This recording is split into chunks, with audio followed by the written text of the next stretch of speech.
Costing jobs in MasterPiece Part 1. MasterPiece makes costing a job quick and easy to do. It ensures that everyone in the organisation costs jobs up consistently to the same rules. MasterPiece allows multiple costings to be held, each for a different option of interest to the customer. Being able to rapidly recost reliably, either in front of the customer in the home, or else while on the telephone to the customer, is one of the things which makes MasterPiece a powerful selling tool, in addition to being a great technical tool. In this video, we will see how MasterPiece achieves these good things. We will first look at a completed job which has a costing, a saved estimate for the customer, and an invoice for that customer. In this video, we are going to assume that we are doing a retail costing. As shown will be selling prices.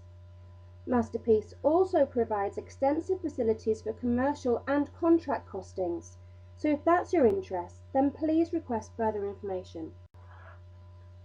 For this completed job, we can see here at the planning view that there are several rooms and some stairs. We can see the cutting plan has been completed. This plan provides the quantity information that's needed for the costing. The material quantity is known, 4 metre width by 17.5 metre length, 70 square metres in all. The net area and the perimeter of each room is also known.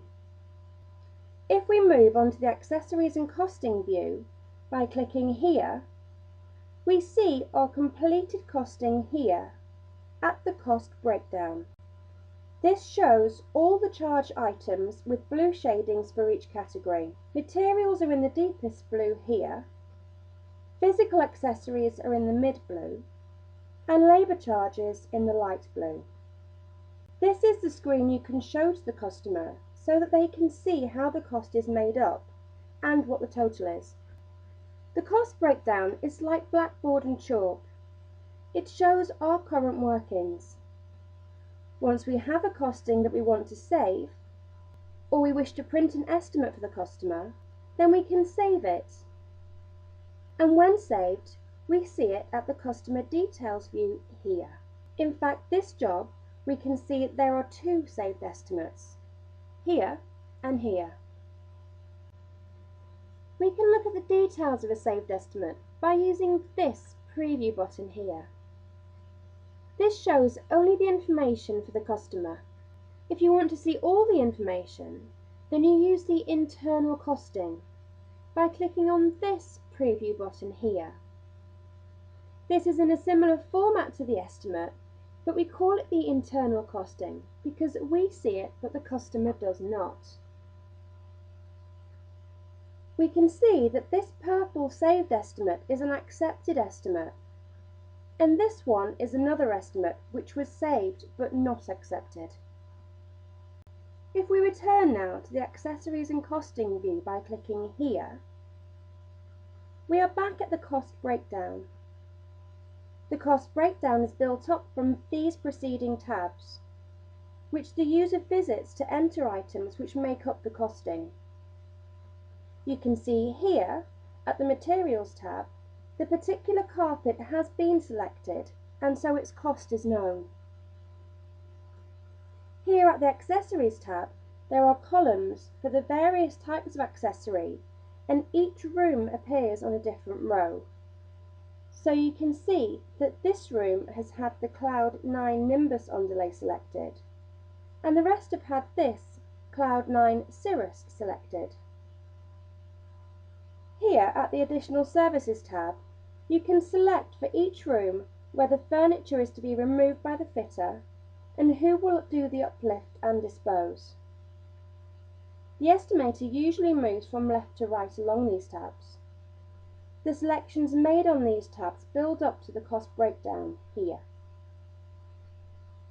Some charges get automatically applied at the cost breakdown, such as the fitting charge seen here. These have been automatically split between the hall stairs landing area and the flat area. By allowing a retailer to set up such charges and have them automatically applied, the costing is speeded up and items are not forgotten, even if it's a part-timer who is doing the costing today.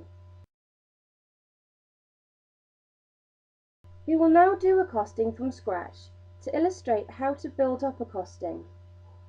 Then we will go on to look at some finer aspects of doing costings. Here we can see that there are three areas.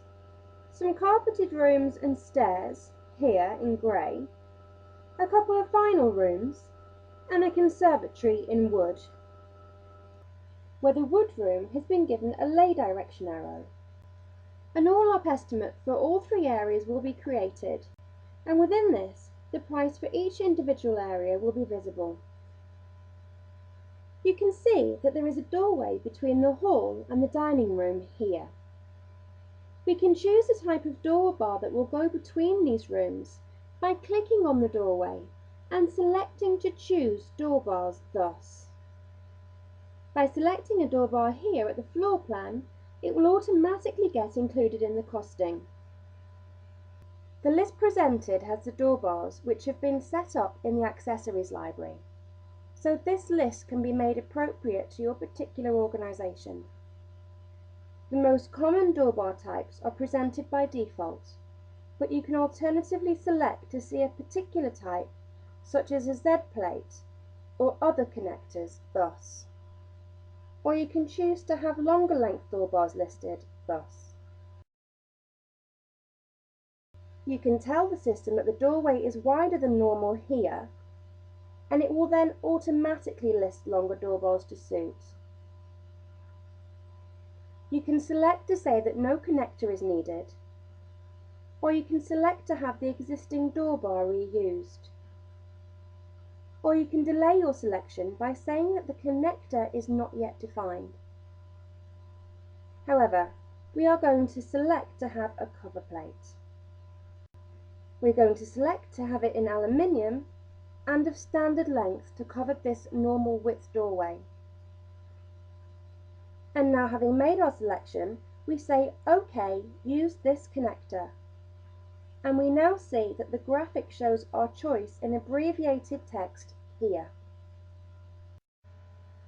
We have now costed the connectors, and we will see shortly that our door bar selections flow through directly into the costing. We will return to the Create Rooms view thus, and fix the wood room.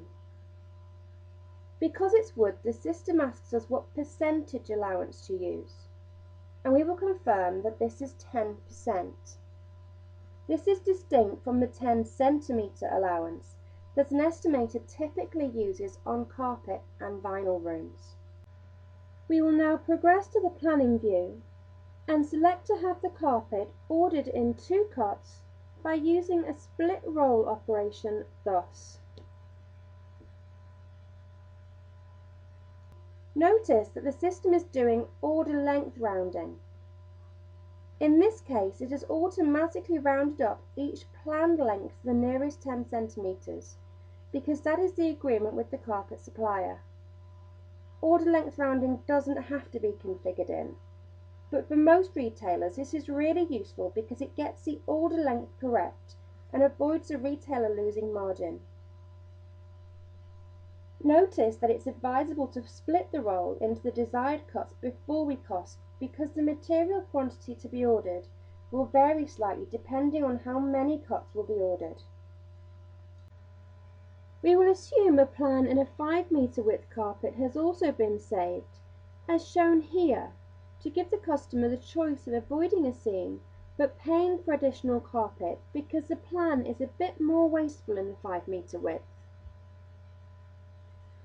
We can see the cutting plan for the vinyl is in a 3 metre width.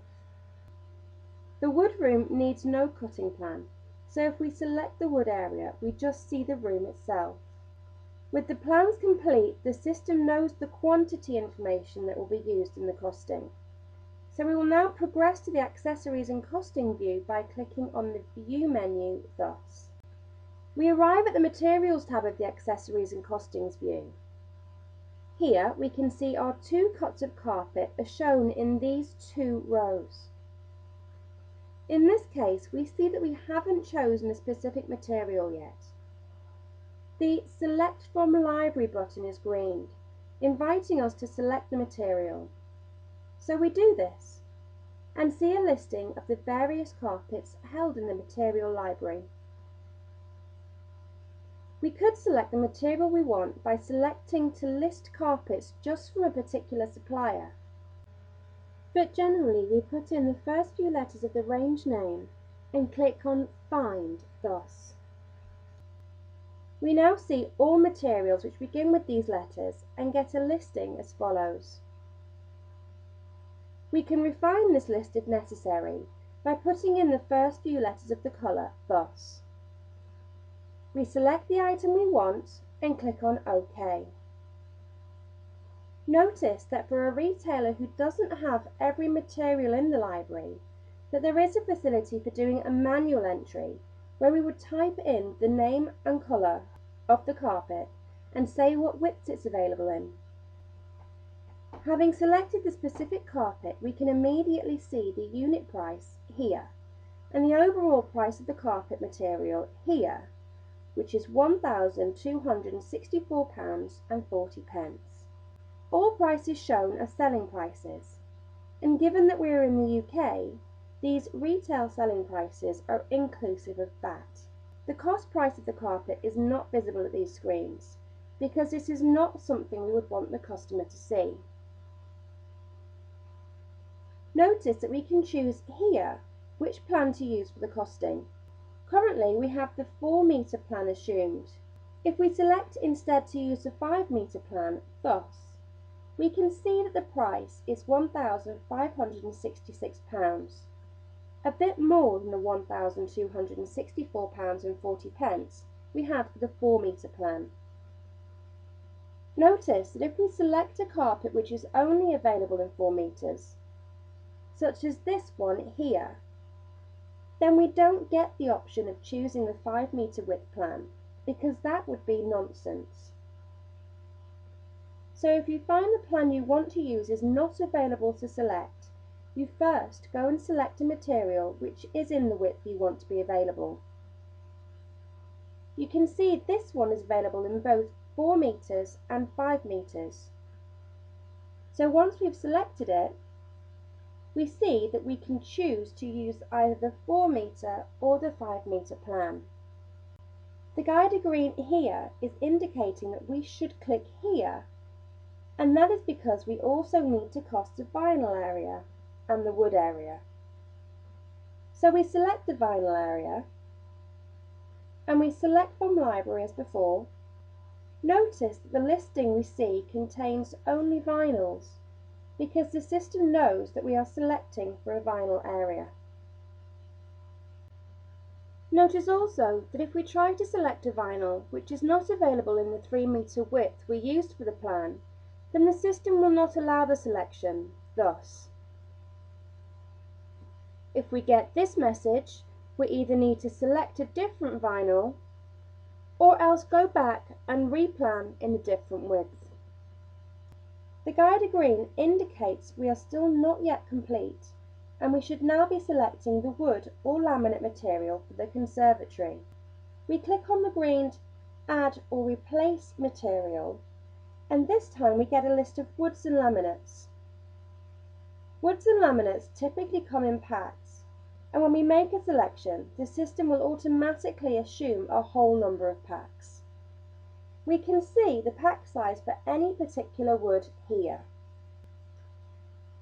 When we select a particular wood thus, the system will automatically round the quantity required up to a whole number of packs. So if the percentage allowance originally assigned was 10%, then when the rounding up to a whole number of packs occurs, the percentage wastage will increase a bit. For this job, we see the wastage is 13.8% here. Sometimes by reducing the number of packs by 1, the wastage is still at an acceptable level. MasterPiece advises us by highlighting this button here in Guide green, if reducing the number of packs by 1 is an option. The button gets highlighted if the percentage wastage is at least 5% when the number of packs is reduced by 1. So in our example we can click this button and we are advised that the wastage will reduce to 7.7%, and we decide to accept this. We have now completed the costing of materials. The guide green is advising us to move on to the Accessories tab, and we will later progress to the Additional Services tab and thence to the cost breakdown. So the costing process progresses from left to right, but we can always come back and amend anything should we want to. We will click on the Accessories tab now. However, you might like to take a break at this point, so we'll end the video here and continue in part 2.